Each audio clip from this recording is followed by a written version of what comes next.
Whether you're a vintage gardener like me or a beginner, see the birds here? They're eating lettuce seeds. I grew that and you can grow it too.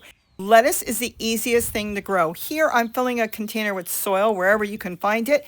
I sprinkled some of those lettuce seeds on top, and now in a matter of days, no joke, the baby lettuce seedlings start to grow. Now, of course, you're not going to have the seeds growing until you start to grow your lettuce, and we're going to go over all that today. So you may have to buy it the first time. I bought mine a long time ago on eBay, and I'm telling you, I only had to buy it once, and now I've got all the lettuce I want for the past, 9, 10 years. Look how easy it is to move. Now, all those lettuce in this dishpan will not grow unless you separate them, because they know that we're too crowded, there's no room, so you get yourself a dishpan like this, so cheap, under $5, but you can grow in anything, really. Drill some holes, and now you've got a container to grow lettuce. You know what's in there? Weeds. Weeds that grow all over my driveway, all over the yard. The thing that everybody wants to pull out and get rid of, oh no. Notice the holes underneath. Everything has drain holes. You use that for the base of your containers. Why? It helps hold moisture, it breaks down, and it makes real living soil. Just like the plants that grow out in nature, you can do it too. And you save money, because if you're going to buy some potting mix, you won't have to buy that much, right? And you're going to have better soil because you are improving the soil by putting the weeds in there. Now I am just putting in soil. It is good to put in damp soil. Oh, look, some earthworms. I pulled that out of my totes and containers that I grow around here. But notice all the leaves I'm adding in. This helps feed the soil. Well, actually, it's going to feed our plants. You're going to go ahead and just put it in there almost to the top because it will collapse. And I just use all the different pots around here. Whatever plants fizzled out, are not there anymore, is going to be perfect for lettuce. In the beginning, if you're brand new, you probably will have to get some potting mix. But once you start to grow, you're going to have all the soil and compost you want. And I don't buy fertilizer, by the way. If you can't eat the fertilizer, I don't want it. I make my own. I make compost tea, but that is another video. So don't worry about that, because what you want to do is start to grow your own lettuce. You're going to be giving it away.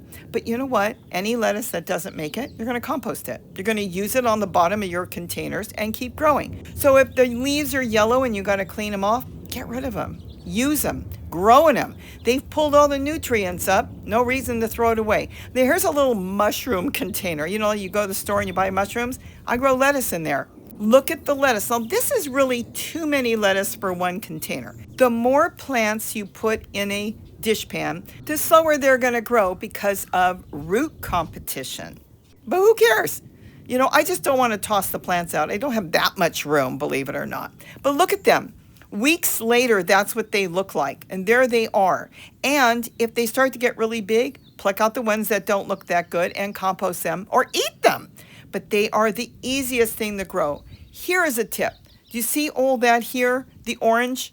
We're going to talk about that because that is so important. It has really improved my plants for many, many reasons. But look at all the lettuce I'm growing outside in 90-degree weather right now. They are thriving, and I'm getting all the lettuce for my salads, tacos, whatever I want to use it for. I have lettuce at my fingertips. I know where it came from. The one to the right is red lettuce, by the way. I stuck one in there too. The ones on the bottom are bok choy.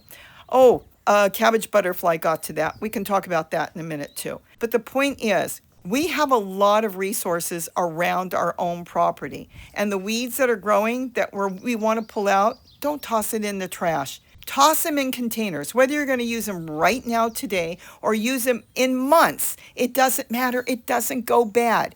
All those weeds pulled up so many minerals and nutrients that it will break down and create the best soil you could possibly have. Look how great this is. I'm proving it to you because what you're seeing here are the things that I planted in the soil and the weeds that I collect.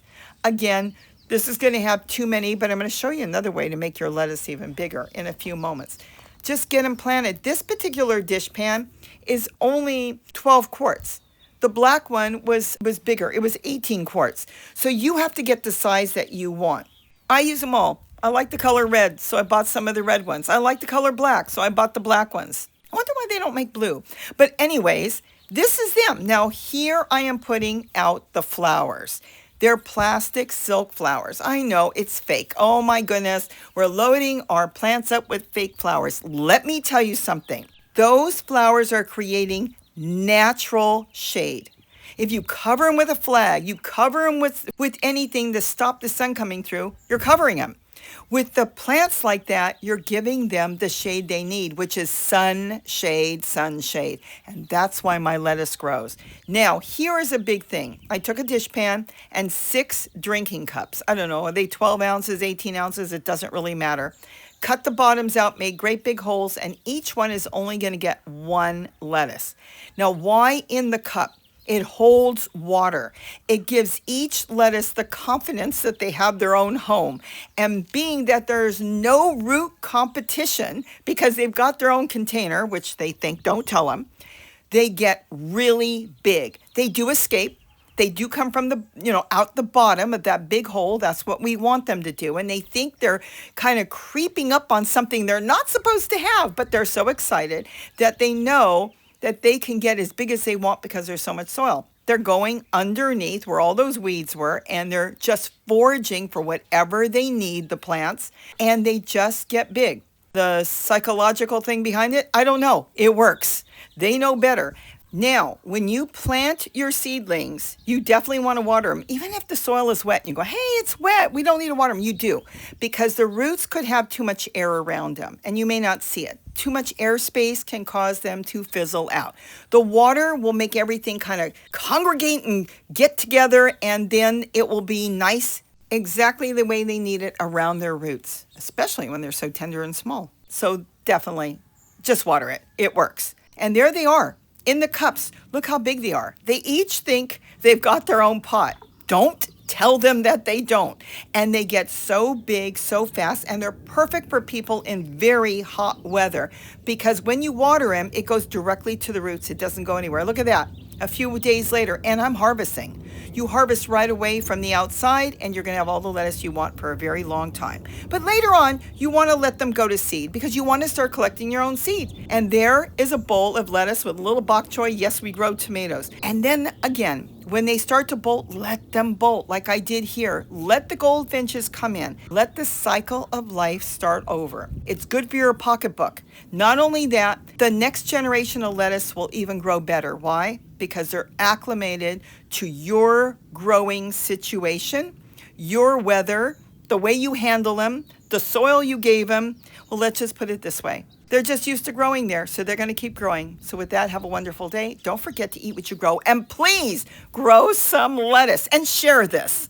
Okay, so let's fix this for the cabbage butterfly. Now, what they say is if the cabbage butterfly sees white, they will pass it up thinking it's another cabbage butterfly. Now, is that true? I don't know. I've never really tested it. So I'm going to put some white flowers. What I have been testing is with most of my plants, I'm not going to say all, but so far it's been all. With most of the plants, when they have plastic flowers in them, it appears to me it may be a deterrent. The butterfly has been bypassing them. Does she not recognize it as a plant? Does she think it's not the type of plant she's looking for? Is it a scent for some of them? I don't know. But if it works, why not do it? So by adding in flowers, I've noticed whether it's silk and plastic, that they stay away from it. Some butterflies find the plants they need by scent. They don't know what the plastic is. Isn't that cool? So they fly by on their merry way.